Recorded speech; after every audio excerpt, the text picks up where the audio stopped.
Welcome to e-learning and cable networking program of Lokmanya Tilak महाविद्यालय वनी, class 11, subject English.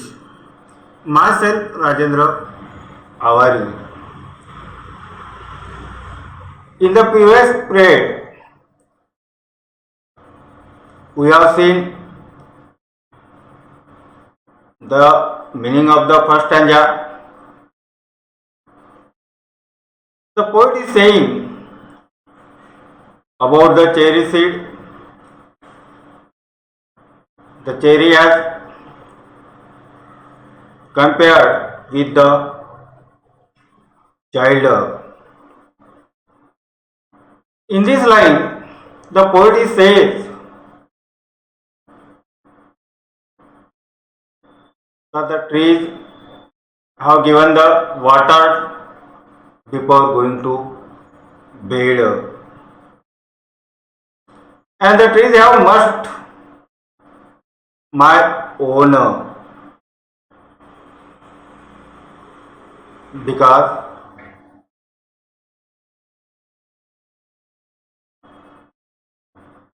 and forgot the cherries have a way of growing. In these lines, the poet says, no one's caring very much or knowing.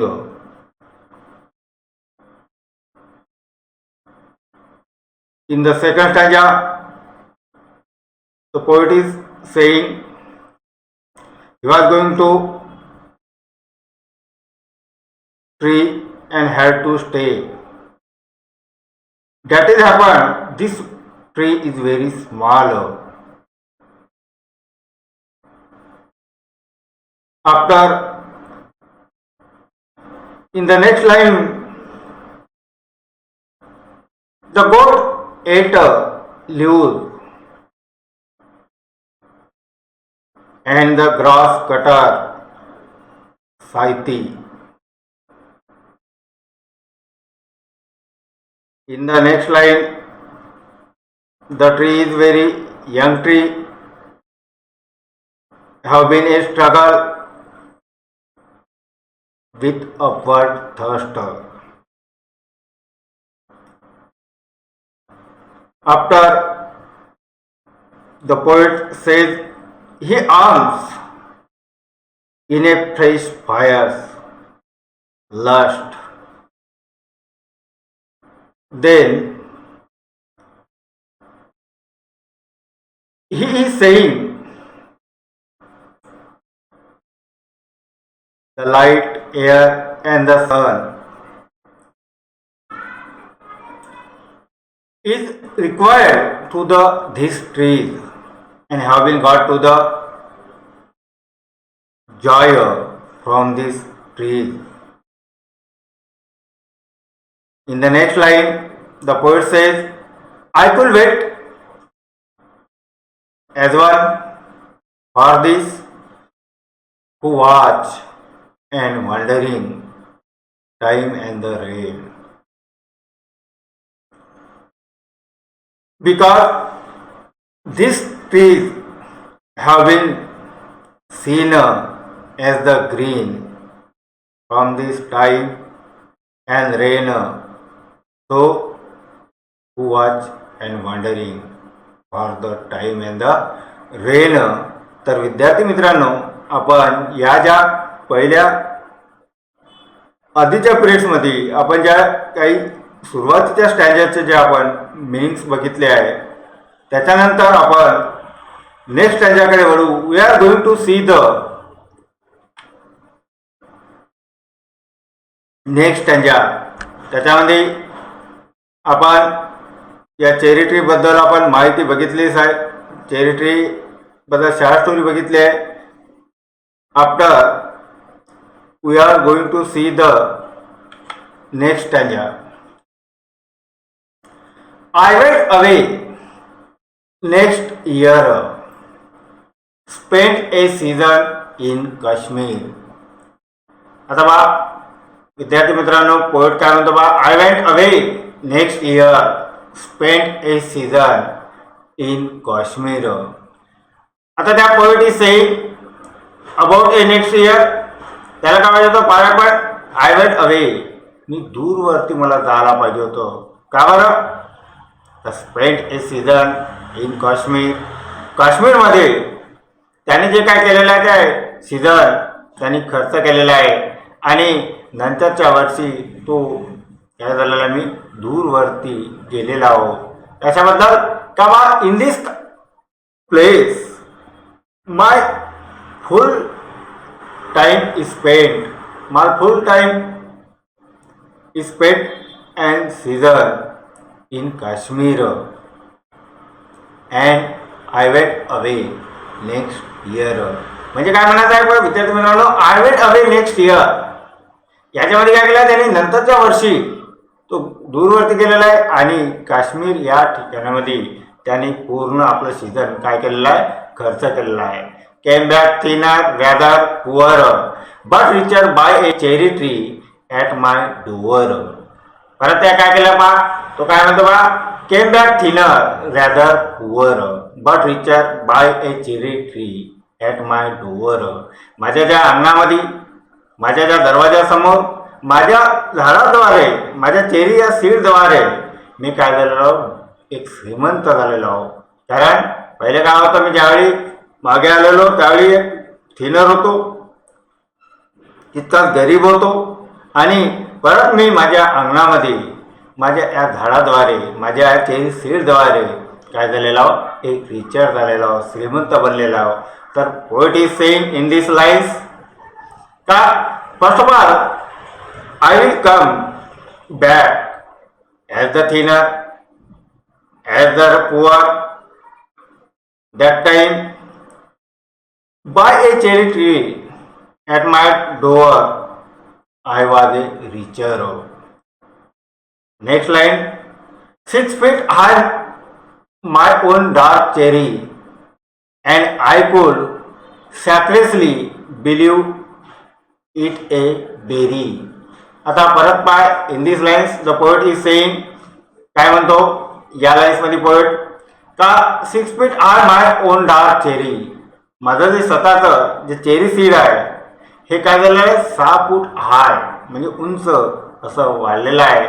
आणि परत काय केलेलं आहे, काय call secretly believe in a berry.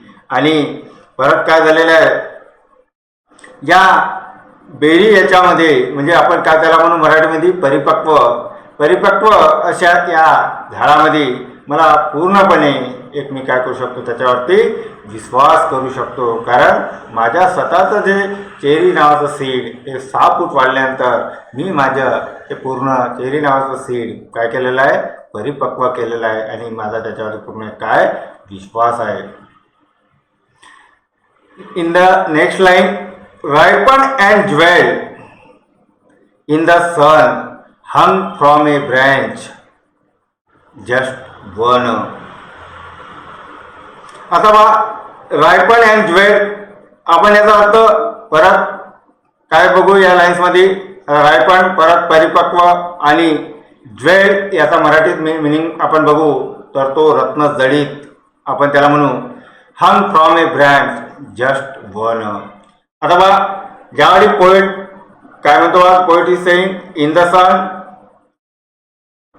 We can show as the ripen and jewelled and hung from a branch just one. म्हणजे काय म्हणत आहे त्याला, पोएटला का त्या सूर्यामध्ये रत्नजडी आणि परिपक्व अशा ज्या काही गोष्टी आहे दिसत आहे त्याच्यापासून, त्या झाडाच्या काही अशा फांद्यापासून. And next year there were blossoms small, pink, fragile, quick to fall. आणि परत पोएट काय म्हणतो बा, next year there were blossoms small, pink, fragile, quick to fall. आणि परत तो सावकाशपणे काय झालेला आहे, फॉल. आता फ्रॅजिल आपण याचा अर्थ म्हणजे मराठीत बघू नाजूक,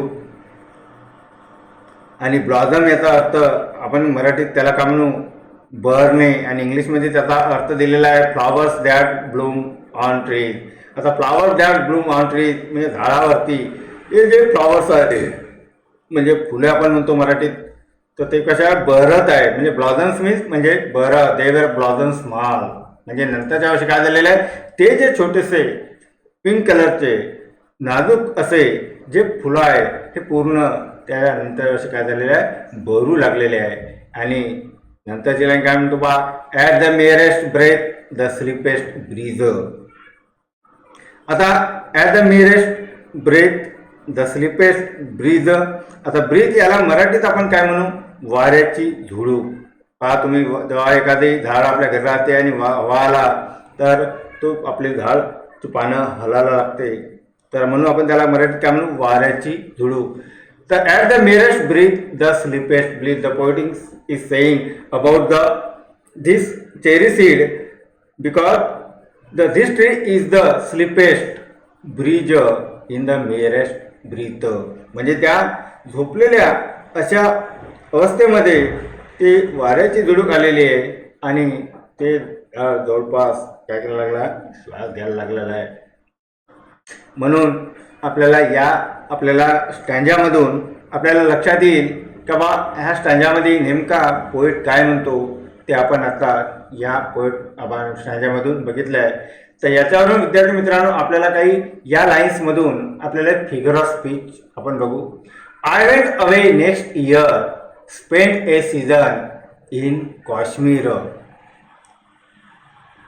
आता बा I went away next year spend A season in Kashmir म्हणजे या काय म्हणजे केलेलं आहे, जसं पहा खालच्या लाईन्समध्ये स्पेंड आणि सीझन हे दोन वर्ड्स दाखवले आहे. आपण we can see as the two words. First of all the first word is spend and second word is the season. In this line spend and season हे जे दोन वर्ड्स आहेत म्हणून आपण याचं एक्झाम्पल काय आहे तर हे ॲलिट्रेशनचं आहे. आणि बिकॉज काऊन ॲलिट्रेशनचं एक्झाम्पल आहे तर sound of the words yes is repeated for this poetic effect. म्हणजे या पोएटिक इफेक्टसाठी हे जे साऊंड दिलेलं आहे यस म्हणून, so it is the example of the alliteration. नंतर आपण याच्यामध्ये सुद्धा सेकंड एक्झाम्पल पाहू शकतो आपण का बा the sound of the words T has been repeated in this line. It is the example of consonance. नंतरच्या लाईन्समध्ये came back thinner rather poor but richer by a cherry tree at my door. आता in this lines the word poor and richer have been use in this lines.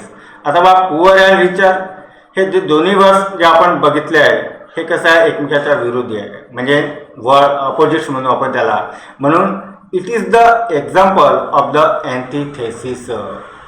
Because this word has been used in this line in the decreasing order of the importance. So it is the example of the antithesis.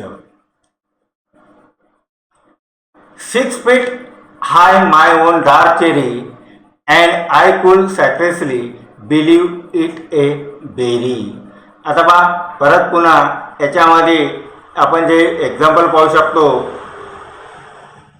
तर याच्यामध्ये जे example दिलेलं आहे का माय own word dark. आता my own word have been use in this cherry, so it is the example of the personification. So it is the example of the personification. कारण त्याने वर्णन काय केलं आहे त्याचं स्वतःचं जे चेरी सेवाचं सीड आहे हे काय झालेलं आहे त्या बेरीमध्ये म्हणजे परिपक्व अशा याच्यामध्ये त्याचं काय केलेलं आहे वर्णन केलेलं आहे. So it is the example of the personification. Ripen and dwell in the sun hung from a branch just one. आता ripen and dwell in the sun hung from a branch just one. आता परत पुन्हा पहा याच्यामध्ये जे जे तुमचे जे काही वर्ड्स दिलेले आहेत कोणते, जसं रायपन अँड ज्वेल. आता रायपन अँड ज्वेल हे काय झालेलं आहे, रत्नजळीत आणि परिपक्व. म्हणजे काय झालं, it is the example of the climax. It is the example of the climax. म्हणजे काय, the ripen and jewel has been use in this line in the sun. And next year there were blossoms small, pink fragile, weak to follow. आता next year there were blossoms small. आता परत त्याने काय म्हणलंय का, there were blossoms small. परत त्याच्यामध्ये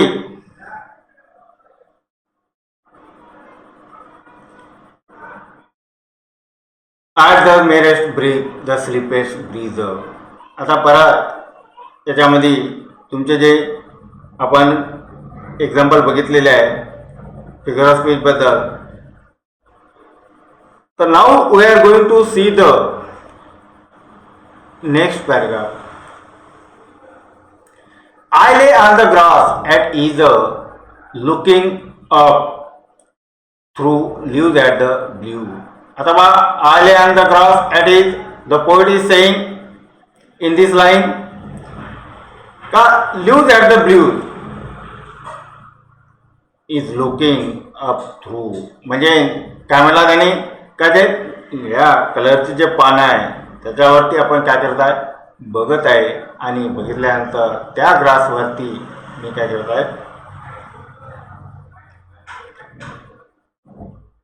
हात घालत आहे. म्हणजे ले मीन्स घालणे. Blind sky at the finches as they few and flitted through the dapple green. आता blind sky at the finches as they few and flitted through the dapple green. आता बा, डॅपल ग्रीन, डॅपलचा अर्थ इथं दाखवलेला आहे having dark or light patches. म्हणजे काळ्या कलर आणि डॅपल म्हणजे आणि लाईट प्रकाश, आपण जे पांद्या म्हणू अशा प्रकारचे त्याचा डॅपलचा अर्थ दाखवला आहे. Wild busy and ecstasy drank of nectar from each bloom and the sun sank swiftly and the stars turn in the sky. आता बा, ऑफ नेक्टर, नेक्टरचा अर्थ दाखवला आहे sweet liquid produce by flowers. म्हणजे त्या फुलामध्ये जे लिक्विड आहे ते आपण म्हणजे असं चिकटपणा म्हणतो, ते लिक्विड गोल असं, तर त्याला काय म्हणलं आहे, दॅट इज द नेक्टर. तर या ज्या लिक्विडपासून काय केलेलं आहे, is bloom and the sun सॅन स्विफ्टली. म्हणजे मऊपणे काय केलेलं आहे, ते जे झाडाची पानं, झाडाची फुलं हे काय करायला लागलेले आहे, बहरायला लागलेली आहे. म्हणजे आपण बहरू लागलेली आहे म्हणून. आणि जे तारा आहे तुमचा हा कुठं वळलेला आहे, त्या आकाशाकडे वळलेला आहे. तर अशा रीतीने in this lines the poet has said, काय म्हणाला का, in the lines the star will be turn as the swiftly and moon moths and singing crickets and I yes I press night and stars and tree. आता बा, moon मोस, आता moon मोस आपण म्हणतो जसं म्हणू, मोस म्हणजे पतंग म्हणू आपण. And singing crickets and I yes I press night and star and tree. आता बा, नाईट अँड स्टार म्हणजे रात्री आणि किंवा तारेवाणी आणि झाडामध्ये जेव्हा प्रेस करतो आपण, पोट म्हणतात उत्तेजित करतो, त्यावेळी मी काय झालेला तयार झालेला हो म्हणाला. आणि या चंद्राच्या अशा गवगी याच्यामध्ये मी काय करत आहे, पतंग उडवत आहे आणि तितक्याचमध्ये मी गाणं गात आहे आणि क्रिकेट खेळत आहे. नंतर that small the cherry grown by me. आणि एक छोटंसं हे जे झाड आहे, चेरी नावाचं सीड, हे माझ्यातर्फे मी काय केलेलं आहे, वाढवल्या गेलेलं आहे. आणि ते माझं झाड पूर्ण किती तयार झालं का, 7 फूट हाय माझं झाड तयार झालेलं आहे. Must have a on tree and grown in the टाल, म्हणजे मोठ्या याच्यामध्ये ते काय केलेलं आहे, वाढवल्या गेलेलं आहे. तर विद्यार्थी मित्रांनो, याच्यामध्ये आपण शेवटच्या लाईन्समध्ये जे नाईट स्टार्स, आता and tree that small the cherry grown by me, याच्यामध्ये काय केलेलं आहे, तर पहा, the stars and the small have been used in this line, so it is the example of the alliteration, because star and small have been used for the poetic effect, so it is the example of the alliteration. Second example can be shown in these lines, and, so it is the example of the repetition. म्हणजे आपल्याला पहा, जे and stars and tree असे जे एका लाईन्समध्ये double words आलेला आहे, म्हणजे so it is the example of the repetition, because this word has been use to show the that small the cherry grown by me, so it is the example of the repetition. तर विद्यार्थी मित्रांनो, we are going to see the next topic tomorrow. Will you see? Thank you. My time is over.